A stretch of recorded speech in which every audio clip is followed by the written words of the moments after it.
చేసిర్రు. హైదరాబాద్ బ్రాండ్ ఇమేజ్ని ఇవాళ రేవంత్ రెడ్డి గారు డ్యామేజ్ చేస్తూ ఉన్నారు.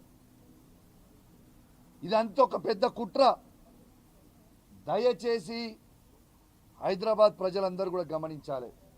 రేవంత్ రెడ్డి గారు ఇదంతా కుట్ర చేసి హైదరాబాద్ డెవలప్ కాకుండా కేసీఆర్ గారు చేసిన 10 సంవత్సరాలలో ఇలా అన్ని ప్రాంతం ఉన్నోళ్ళు, ఆంధ్రోలు కావచ్చు, నార్త్ ఇండియన్స్ కావచ్చు, ఏడు నుంచి వచ్చిన సెటిలర్స్ని మేము అద్భుతంగా స్వాగతించినాం. అద్భుతంగా హైదరాబాద్ని ఈ భారతదేశంలోనే నంబర్ 1 సిటీగా తీసుకుపోయినాం. Is is not the truth? ఇలా మీరు చేస్తుంది ఏంది? చంద్రబాబు నాయుడు గారి ట్రాప్లో పడి, చంద్రబాబు నాయుడు గారి డైరెక్షన్లలో పడి రేవంత్ రెడ్డి గారు ఇక్కడి నుంచి అందరినీ కూడా తీసుకుపోయి అమరావతికి డైవర్ట్ చేసే ప్రయత్నం ఇవాళ స్వయంగా రేవంత్ రెడ్డి గారు చేస్తున్నది యావత్ తెలంగాణ ప్రజలు గమనించాలని విజ్ఞప్తి చేస్తూ ఉన్నాను. ప్రత్యేకంగా హైదరాబాద్ ప్రజలందరినీ కూడా గమనించాలి అని నేను విజ్ఞప్తి చేస్తూ ఉన్నాను. హైదరాబాద్ని ఎంత డ్యామేజ్ చేస్తున్నారో ఒక్కసారి మీరు గమనించాలి అని నేను విజ్ఞప్తి చేస్తూ ఉన్నాను. ఇంకోటి కూడా నేను చెప్పదలుచుకున్నా రేవంత్ రెడ్డి గారికి.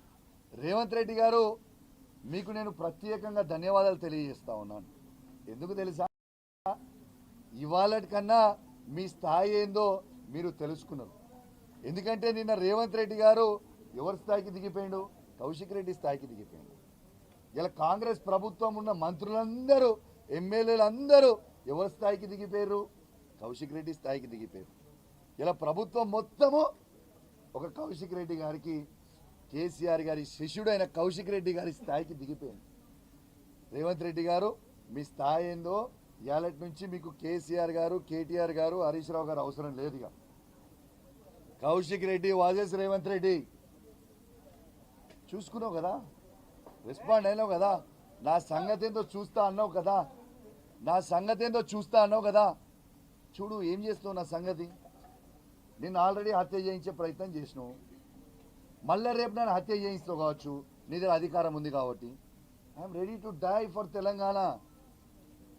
కౌశిక్ రెడ్డి చావడానికైనా సిద్ధంగా ఉన్నాడు, కానీ నీతోని కాంప్రమైజ్ కావడానికి సిద్ధంగా లేడు బాబు రేవంత్ రెడ్డి గారు.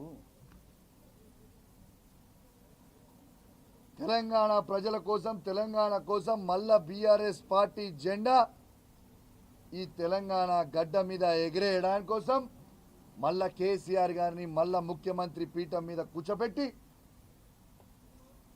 తెలంగాణని అద్భుతంగా మళ్ళా అభివృద్ధి చేయడానికి కోసం కేసీఆర్ గారు ఉండాలి అనే దానికోసం నిత్యం కొట్లాడుతూనే ఉంటా, నా గొంతు విప్పుతూనే ఉంటా, మీరు చెప్పిన అబద్ధాల ప్రామిస్లని ఎండగడుతూనే ఉంటా. మిస్టర్ రేవంత్ రెడ్డి గారు గుర్తు పెట్టుకోండి. నీ అవాకులకి, చెవాకులకి, ఈ బెదిరింపులకి కౌశిక్ రెడ్డి ఎట్టు పరిస్థితుల్లో భయపడడు అని చెప్పి కూడా ఈ సందర్భంగా తెలియజేస్తా ఉన్నాను. ఇలా దయచేసి నేను ఒక్కటే చెప్తున్నా, సమాజం మొత్తం కూడా గమనించిర్రు. ఇలా హైదరాబాద్లో ఇలా ఏ ఒక్క నాడన్న 10 సంవత్సరాలలో కేసీఆర్ గారు ప్రభుత్వం ఉన్నప్పుడు ఈ సిచ్యువేషన్ తీసుకోవచ్చిందా? ఒక్కసారి ఆలోచన చేయండి.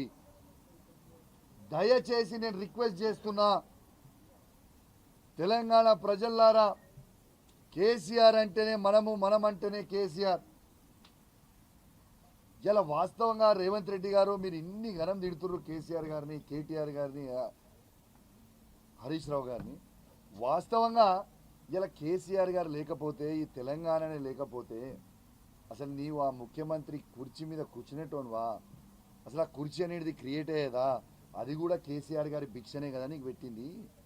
ఇలా ఏంటిదో ఎగిరెగిరి పడుతూ ఉంటారు. కాబట్టి ఇగనన్నా మీ చేసే అవాకులు చెవాకులు బంజేరి మొత్తం తెలంగాణ ప్రజలకి అర్థమైపోయింది. ఇలా మీకు సవాల్ విసిరినప్పుడు సవాల్ స్వీకరించడం మీకు రాదు, బంజేరి. తెలంగాణ ప్రజలందరూ కూడా మీరు గుండాయిజం చేసిన గుండాయిజం మొత్తం చూసిర్రు, మీ రౌడీయిజం మొత్తం చూసిర్రు. దానికోసమే నిన్న అరెస్ట్ చేసిర్రు పోలీసులు. ఏంటిది? నిన్న హరీష్ రావు గారిని, మా ఎమ్మెల్యేలందరినీ ఇక్కడి నుంచి తీసుకొని పోయి ఆ కల్వకుర్తి కాన్స్టిట్యున్సీ, షాద్నగర్ కాన్స్టిట్యున్సీకి తీసుకొని పోయి. ఎందుకు తీసుకుపోయారు పైకి అంత దూరం? హరీష్ రావు గారు ఏం చేసిర్రు? హరీష్ రావు గారు అన్నదేంటిది? మీరు ఇలా గమనించాలి. తెలంగాణ ప్రజలు ఎట్లా తిరగబడుతురో మీ మీద గమనించాలి. ఇలా హరీష్ రావు గారిని మీరు ఆడికి తీసుకుపోతున్నది మాకైతే తెలియదు. అంటే మీరు చేసే చెత్త శాస్త్రాలు, మీరు చేసే వెకిలి శాస్త్రాలు ప్రజలు టీవీలలో చూసి ఎంత గమనిస్తున్నారు అనేది మీరు అర్థం చేసుకోవాలి. ఇలా ప్రజలు ఏ తిరిగి రివర్స్ అయ్యారు అక్కడ. మీరు హరీష్ రావు గారిని తీసుకుపోతుంటే ప్రజలు తీసుకొచ్చి మీరు చేసే దౌర్జన్యంని తట్టుకోలేక ఇలా జేసీబీలు అడ్డం పెట్టిర్రు, పోలీసు వ్యాన్లకు అడ్డం తిరిగిర్రు, ఇలా గుండురాయలు తెచ్చి అడ్డం తిరిగిర్రు. ఇలా మా హరీష్ రావు గారిని ఎట్లా మీరు అరెస్ట్ చేస్తారు? కేసీఆర్ గారు చేసిన అన్యాయం ఏంది? ఎందుకు కేసీఆర్ గారి మీద, కేసీఆర్ గారి మీద ఉన్న శిష్యుల మీద, ఇవాళ కేటీఆర్ గారి మీద, హరీష్ రావు గారి మీద, మా శాసనసభ్యుల మీద, శాసన మండలి సభ్యుల మీద, మా బీఆర్ఎస్ పార్టీ కార్యకర్తల మీద మీరు ఇంత దౌర్జన్యం ఎందుకు చేస్తుర్రు అని ప్రజలే తిరగబడతా ఉన్నారు. మీరు ఇదే వెక్కిల శాస్త్రం చేస్తూ ఉంటే మీరు ఈ తెలంగాణ రాష్ట్రంలో ఎన్ని రోజులు తిరుగుతారు? ఈ పోలీసులను అడ్డం పెట్టుకొని ప్రజల్లోకి ఏదో ఒక రోజు పోవాల్సిందే కదా. ఏ దగ్గర కూడా ఈ పోలీసు రాజ్యం నడవదు, గుర్తుపెట్టుకోండి. తెలంగాణ గడ్డనే పోరాటాల అడ్డా, గుర్తుపెట్టుకోండి అని చెప్పి సందర్భంగా తెలియజేస్తా ఉన్నాను. తిరగబడే రోజులు దగ్గర ఉన్నాయి, ఆల్రెడీ తిరగబడతా ఉన్నారు. రేపు రాబోయే రోజులలో ఇంకో మీ 6 గ్యారెంటీలు మీరు ప్రామిస్ చేసిన అన్ని ఫుల్ఫిల్ చేయకపోతే ఏ ఒక్క కాంగ్రెస్ పార్టీ నాయకుడు కూడా తిరిగే పరిస్థితి ఉండదు అని చెప్పి సందర్భంగా తెలియజేస్తా ఉన్నాను. ఇక చివరిగా తెలంగాణ రాష్ట్రంలో ఉన్న ప్రతి బీఆర్ఎస్ పార్టీ కార్యకర్తకి, బీఆర్ఎస్ పార్టీ సైనికునికి, కేసీఆర్ గారికి, కేటీఆర్ గారికి, హరీష్ రావు గారికి, మొత్తము శాసనసభ్యులకి, శాసన మండలి సభ్యులకి, మా పార్లమెంట్ సభ్యులకి, మా మాజీ పార్లమెంట్ సభ్యులకి, మా చైర్మన్లకి, మా కౌన్సిలర్లకి, మా సర్పంచ్లకి, మా ఎంపీటీసీలకి, మా ఉప సర్పంచ్లకి, మా వార్డ్ మెంబర్లకు అందరికీ కూడా ఇంత పెద్ద ఎత్తున నాకు సపోర్ట్ చేసి నాకు అండగా నిలబడి, అన్నా మేము ఉన్నాము, నువ్వు గట్టిగా పోరాడుతున్నావు, అదే విధంగా పోరాడన్నా అని ధైర్యం ఇచ్చిన ప్రతి ఒక్కరికి కూడా, నాకు అండగా నిలిచిన ప్రతి ఒక్కరికి కూడా నా చేతులు జోడించి శిరస్సు వంచి మీ అందరికీ కూడా నేను పేరు పేరున ధన్యవాదాలు తెలియజేస్తూ సెలవు తీసుకుంటా ఉన్నాను. జై తెలంగాణ, జై కేసీఆర్.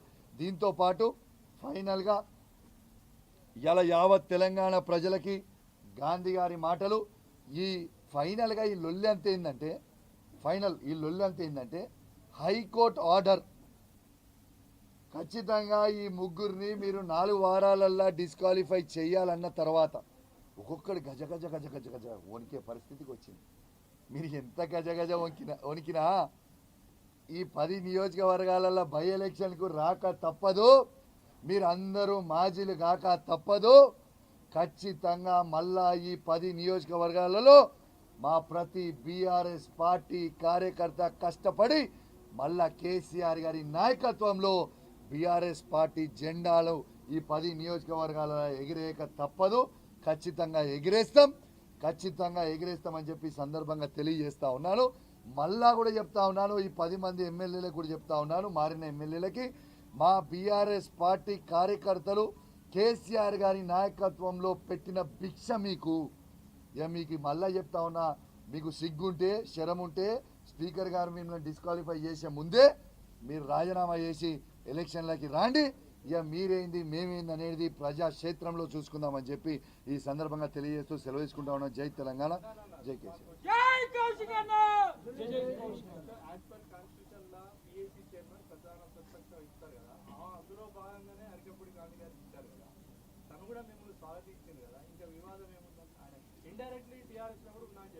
ఇండైరెక్ట్ గా ఏంది, ఆయన గెలిచింది బీఆర్ఎస్ బీఫామ్ మీద, ఏంటిది ఇండైరెక్ట్ గా?